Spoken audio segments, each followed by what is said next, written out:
Hey, move on here. Casual dropped a banger. Honey Badgers versus Wolverines. And honestly, a lot of people don't even like know the difference. They just put Wolverines with Honey Badgers. Now, if I'm being honest, bro, as much as I would like Wolverines to be better than, Honey Badgers, they not. I could be wrong, but I just know they not. They can't be. They can't be. From the facts that I heard about Wolverines, they just don't. It's just certain things that hold them back, But and truly, I'm not even like a Wolverine like Marvel like Wolverine fan.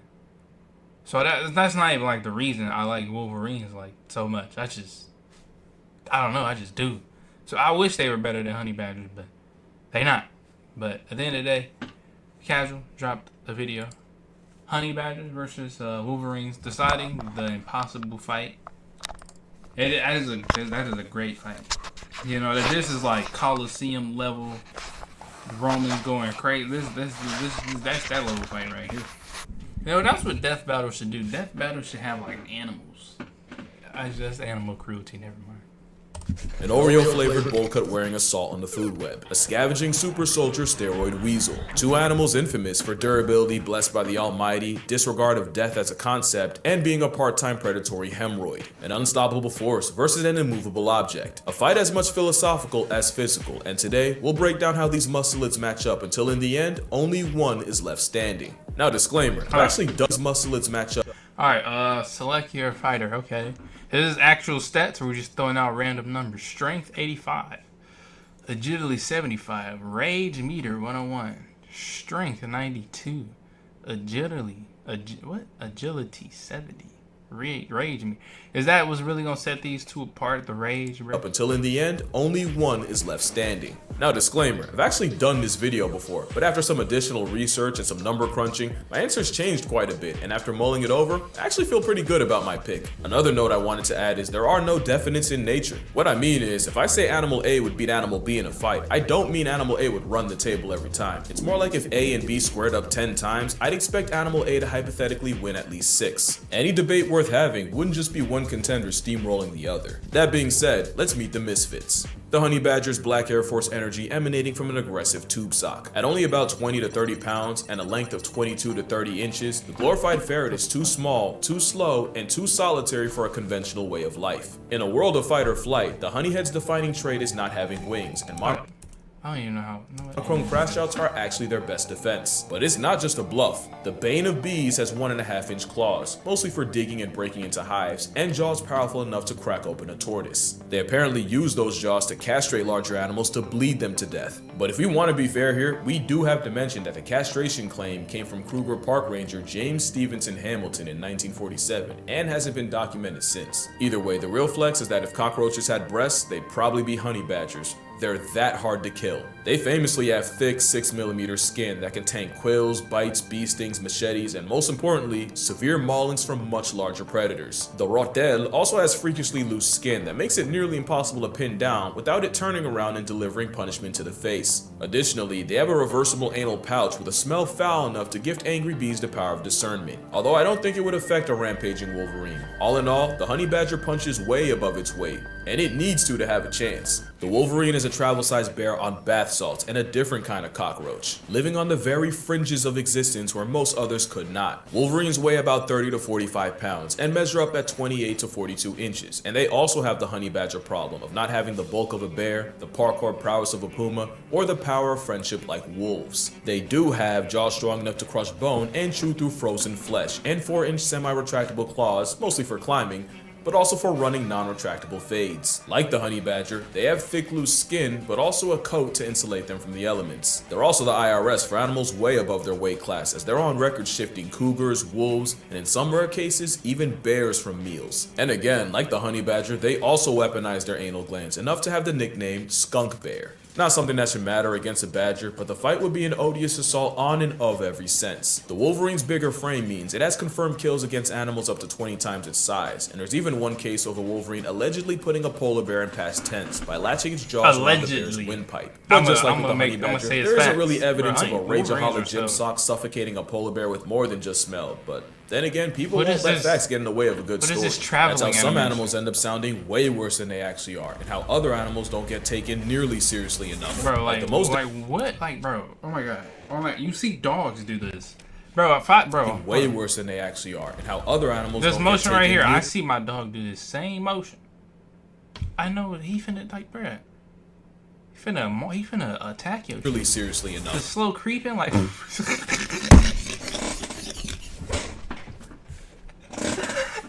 Nah, bro, I hate when animals do this, bro. End up sounding way worse than they actually are, and how other animals don't It's get like, taken bro. nearly seriously enough. That shit is so Like, the most dangerous animal in Yellowstone isn't a wolverine, a wolf, or even a bear. And a quick look at these articles and you'll see that a fluffy, bearded tank puts way more humans in hospital beds. But actually, reading the articles will tell you that it's the people causing problems, and the bison are guilty of only protecting their personal space. That's why it's important you have both sides of a story before you start judging, and that's why I'm working with Ground News. Ground News is an app and website developed by a former W Ground News. Get your news from Ground News.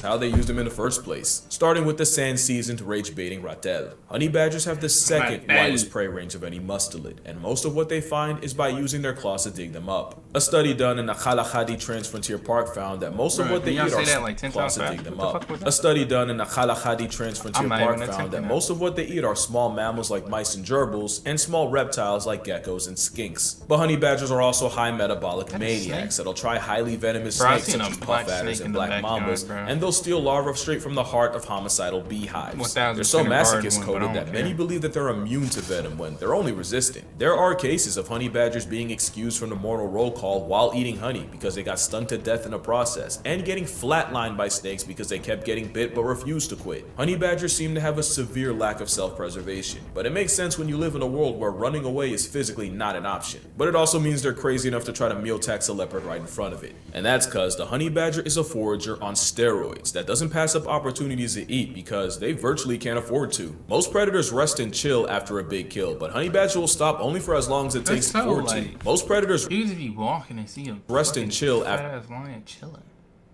He look full as hell. after a big kill.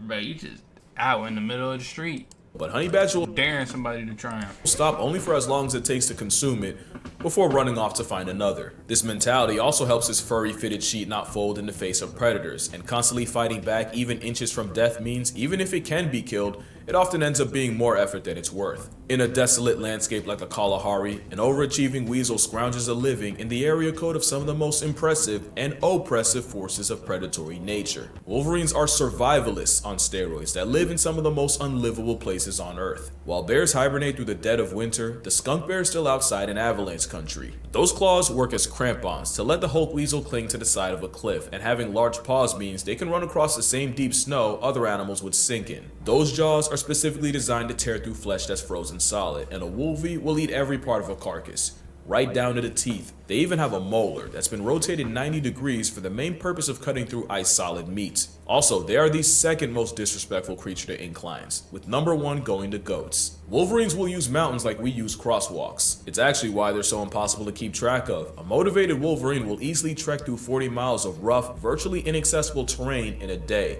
and in Glacier National, there was one case of a Wolverine scaling a 5,000-foot peak in an hour and a half. And that stubbornness applies to their diet, since Wolverines often have to scavenge under the noses of apex predators. But Wolverines can kill too, and in a study, 84% of the observed Wolverines' diets included reindeer, and 28% of those were actually wiped out by Wolverines. There might not be a worse predator to have than a Wolverine, and it's because of how they hunt. Wolverines are the pioneers of one-person persistence hunting, and in one study, a Wolverine chased a caribou for a total of just under 40 miles in a hunt exceeding 6 hours. The animal with glutton for a Latin name will tell. Imagine that. Imagine like you running. It could be like a cop if some of y'all got some ops, but imagine like y'all just running for 6 hours and they still own you.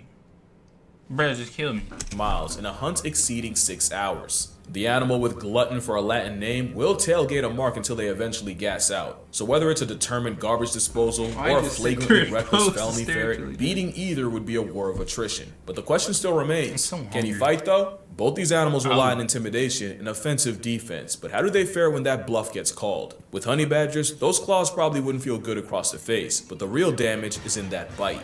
A honey badger's jaws are strong enough to pull the meat out of a carcass after other predators are done with it. They're actually built for conflict, because the badger's skull has a transverse mandibular condyle that locks into the jaw socket, creating a tight fit that secures the jaw and makes it incredibly difficult to dislodge or dislocate. That's how a honey badger maintains its dental grip on either prey or predators, no matter how hard they buck. The jaw strength is how honey badgers are documented murking goats and sheep, usually by tearing holes in their underside and disemboweling them. The honey badger will also use its nasty bite to factory reset snakes by immobilizing them with a bite to the back of the head. By essentially shanking ops with their teeth and using claws for leverage, the honey badger has scored some impressive wins against raptors like Marshall and tawny eagles, and even the African porcupine, the same one that's a lion's last resort. When honey badgers fight each other, injuries show that they go for the face, neck, and underbelly because they know that everything else is a waste of time. The honey badger is an absolute stonewall, but its size means it's realistically not killing prey bigger than a sheep, not like the Wolverine. The Wolverine is a walking vice grip capable of crippling prey. They have the same tight seal jaw mechanism that all mustelids do, and they use it by climbing on top of prey and eviscerating the neck and shoulder area. One of their favorite strats is running up on prey trapped in deep snow and essentially turning their last moments into a rodeo. Wolverines have used this to single-handedly take down Dall's sheep, reindeer, mountain goats, elk,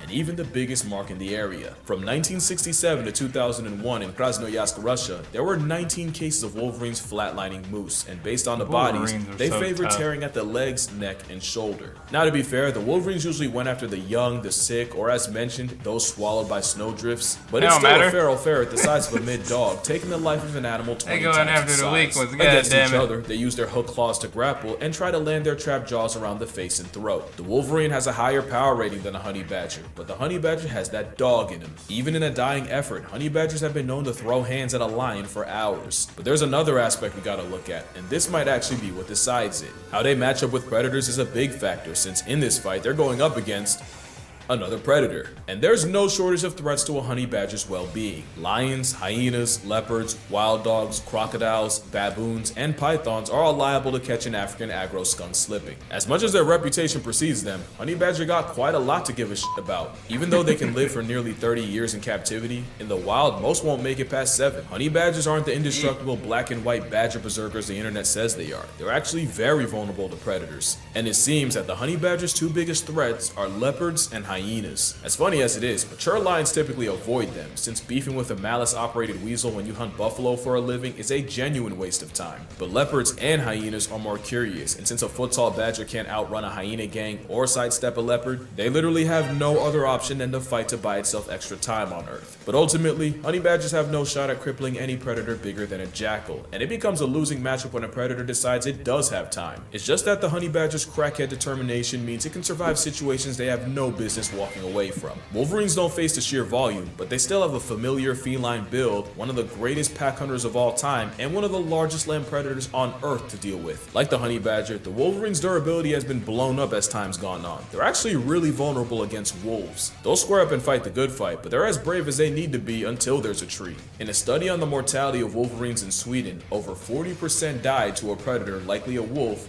or another reen. Of course, we're still talking about a freaking Wolverine, and you gotta take a gigaferret capable of offing elk, lynxes, and on the right day, a moose. Seriously, Wolverines are a legitimate risk to predators that can't afford to tank injuries, and this can lead to them getting bullied out of resources that may not have been worth it. Wolverines are one of the rarest mammals in America, and because they typically live in the inhospitable, we don't really know how these encounters typically go, but we know one thing for sure: wolves, cougars, black bears, and brown bears can and have killed Wolverines. And no Wolverine has been recorded murking one of them, unless you believe the polar bear story. So now we have everything to decide who would win, but now we have to decide what winning is. Obviously, there's no question who wins in a fight to the death, but is it still a W if you can force a forfeit first? In nature, a fight to the death is rare, because the injury sustained would likely life deprive both sides anyway. As much as the drama of a drawn out cinematic duel to the death would sell, getting one side to turn tail is just as valuable a win. So here, a win would mean either straight up destroying the other, or successfully intimidating them. Now let's finally set the scene. Well, is it by that logic, would the Wolverine just lose? Because it's just like, shit.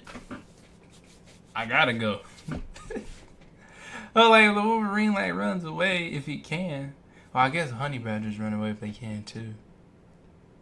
For the fight. It's the middle of an unbearably long dry season when a Wolverine and a honey badger run into each other at a fresh deer kill. Neither's eaten in days, and both may not eat for several more, and with these being two prime males, this fade might be fatal. Let's review what we got. The honey badger is arguably more durable, surviving maulings that would likely kill the Wolverine. Plus, a honey badger is liable to fight to the absolute death. But even in a fight going the distance, the biggest question remains: how does the honey badger basically beat a bigger version of itself? The Wolverine can survive one of the worst conditions of any predator, and the same jaws that can cripple a moose and allegedly a polar bear should be enough to crush the honey badger's skull. But the honey badger takes a lot to kill, and will be squirming and giving it right back the whole time. For the Wolverine, the question is, if bigger predators struggle with it, how does the Wolverine expect to be any different? It's not easy, but the winner is the Wolverine. The honey badger's lipo-looking loose skin and attitude would make this a prolonged fight, but the Wolverine's jaws are capable of inflicting enough crush damage on the badger, especially if it lands a blow to the head,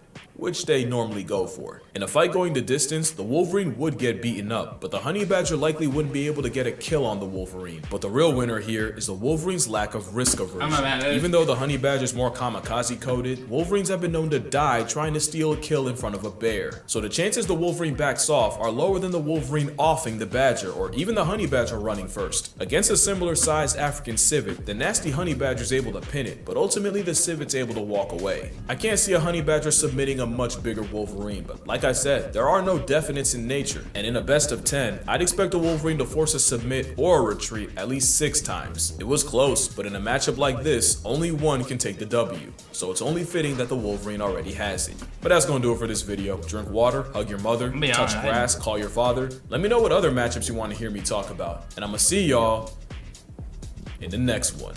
Well, I guess it kind of makes sense. That. Yeah, you're playing with it, y'all different. I ain't gonna lie. I thought,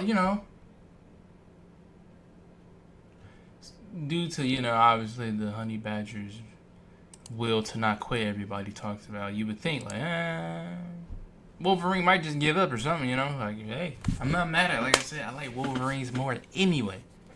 No, so, I mean, hey, if you want to win some money, next time you see somebody, glazing a honey badger, just be like, hey, Wolverines will beat them, and just put money on it.